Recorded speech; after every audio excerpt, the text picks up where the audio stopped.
What's up, family? Welcome back to Out of the Darkness. I am Q.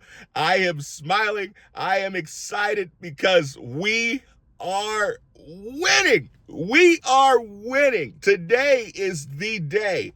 This day will go down in history as being the greatest day, the greatest victory against the swamp that we have ever had.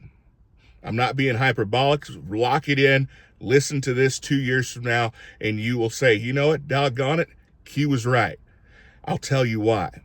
So those of you guys that follow this stuff, you guys have watched this channel over the years, you guys are not going to be surprised by many of these things, but many of you guys will be.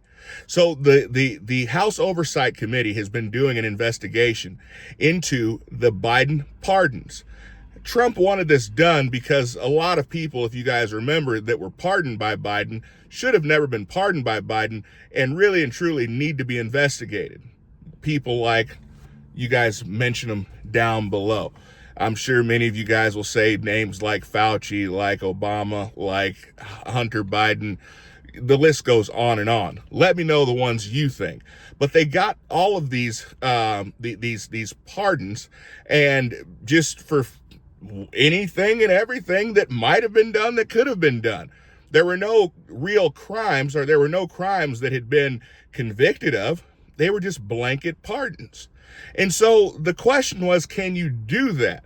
The other question is, wait a minute, how are we seeing all of these pardons, but they're all being done in AutoPen, many of which were done while Biden was not even in Washington. He was in St. Croix. He was on vacation. He was on the golf course. He was on the beach.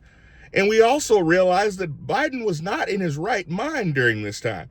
Now, for those of us that watched the 2020 campaign, Biden was in the basement for the majority of that campaign. We knew that he wasn't right. We knew that his mind wasn't right.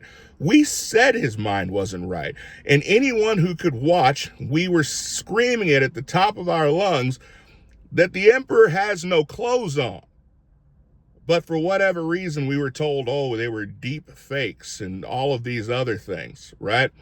They decided they were going to gaslight us into saying this was just some kind of conspiracy theory, which it wasn't. Well, now we've gotten to the bottom of it.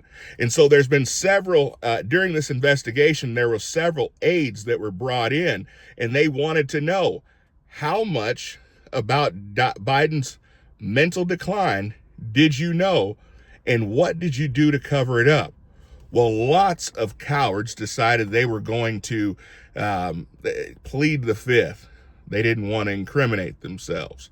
Now, if the answer is he was fine, we did nothing to cover anything up, you wouldn't really need to plead the fifth, would you?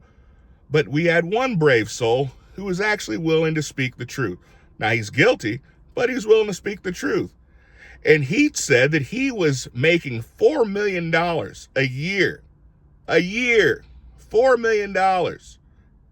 And that if Biden won the election, if he could cover up Biden's mental decline enough to get Biden the election in 2024, that he would get a $4 million bonus on top of it. Do you think that's enough money to buy corruption? Do you think that's enough money for some of these evil, money-hungry people in Washington to actually bypass their morals? I think it is. I think they've done it for a lot less. But the bottom line now is that Pam Bondi has said the investigation has already been opened. It didn't take minutes for her to confirm, after she got the referral from the the Oversight Committee, that they were already investigating it and there's already being progress made. But they are finding, as of right now, that the pardons that were signed by the AutoPen, not only was the use of the AutoPen unconstitutional, but the people who used it were not constitutionally authorized, and Biden was not even aware of it, of the pardons that were going out.